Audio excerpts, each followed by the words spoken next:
Hi everyone, I hope you all are well. Welcome to Right Guidance and Ambition. My name is Anjali. इस video के अंदर मैं आपके साथ यूनिट 3 का इंपॉर्टेंट लॉन्ग क्वेश्चन डिस्कस करने वाली हूँ। जैसे कि मैंने आपको सिलेबस एग्जाम पैटर्न की वीडियो में बताया था कि यूनिट 3 के अंदर 3 इंपॉर्टेंट लॉन्ग क्वेश्चंस हैं। इस वीडियो के अंदर मैं आपके साथ second most important question discuss करने वाली हूँ। जिन्होंने अभी तक वो प्रीवियस वीडियोज़ नहीं देखी हैं जो मैंने अपने चैनल पर अपलोड की हैं BA 4th सेमेस्टर की, तो प्लीज़ मैंने लिंक जो है डिस्क्रिप्शन में दे दिया है प्लेलिस्ट का। पहले आप वो सारी वीडियोज़ देख लो because it is very important कि जो भी वीडियोस मैं अपलोड कर रही हूँ आप लाइन वाइज देखो ताकि आपको कोई भी कंफ्यूजन ना हो। Question number 11, study financial system और land revenue system of Maharaja Ranjit Singh. Introduction. जो लैंड रेवेन्यू था वो मेन सोर्स ऑफ इनकम था महाराजा रंजीत सिंह का। उनकी टोटल इनकम 2 करोड़ 50 लाख थी। जो लैंड रेवेन्यू यानी लैंड पर टैक्स आता था वो 1 करोड़ 75 लाख था। तो 50% से भी ज़्यादा पैसा जो सोर्स ऑफ इनकम थी महाराजा रंजीत सिंह की वो लैंड रेवेन्यू से आती थी।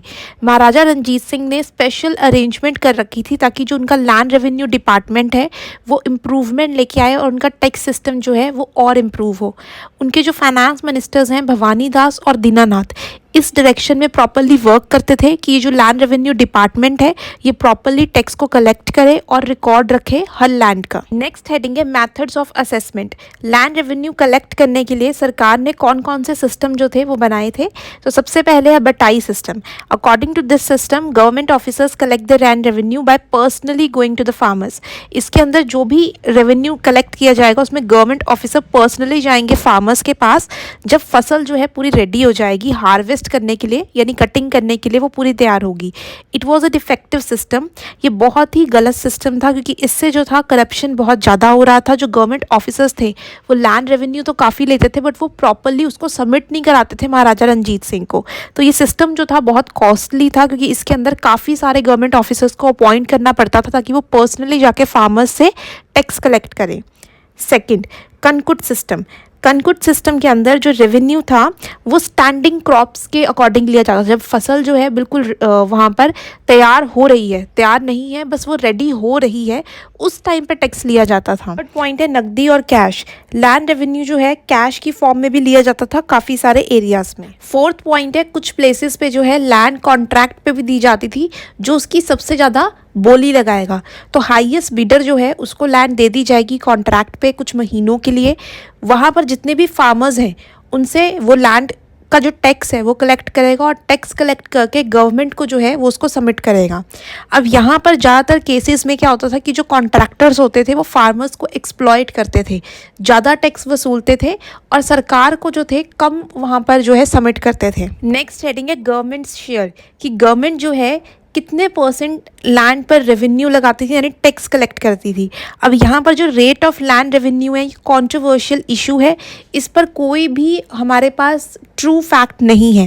बहुत सारे हिस्टोरियंस यानी इतिहासकार हैं उनके डिफरेंट व्यूज़ हैं इस चीज़ को लेके। जैसे कि लॉर्ड लॉरेंस उन्होंने बोला है कि 2/5 या फिर 1/5 जितना भी टोटल प्रोड्यूस है उसमें से हिस्सा जो है सरकार लेती थी। ग्रिफिन उन्होंने बोला है 1/2 जो है टोटल प्रोड्यूस का लिया जाता था। थर्ड, डॉक्टर NK सिन्हा वो कहते थे 50% जो था वो टोटल प्रोड्यूस का सरकार लेती थी। फोर्थ है doctor GL Chopra, the rate of land revenue was not uniform. अब डॉक्टर जो चोपड़ा है उन्होंने ये बोला है कि जो लैंड रेवेन्यू था वो पूरा जितना भी एम्पायर है उसमें एक जैसा नहीं था।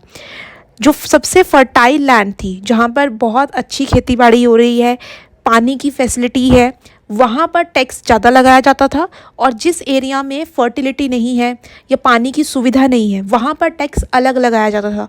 तो यहाँ पर जो पूरा एम्पायर है उसमें वो जो टैक्स का सिस्टम था अलग अलग था वहाँ की फैसिलिटीज़ के अकॉर्डिंग। और यही माना जाता है कि जो फोर्थ व्यू है डॉक्टर चोपड़ा का ये ऑथेंटिक है और यही उस टाइम पे फॉलो किया जाता था। नेक्स्ट हेडिंग है collection of land revenue. Land revenue जो है साल में 2 बार जो था कलेक्ट किया जाता था at the time of harvesting, जब फसल जो है कटने के लिए तैयार हो गई है। After rabi crop and after kharif crop, ये सीज़न होते हैं साल में 2 बार जब फसलें जो है काटी जाती हैं।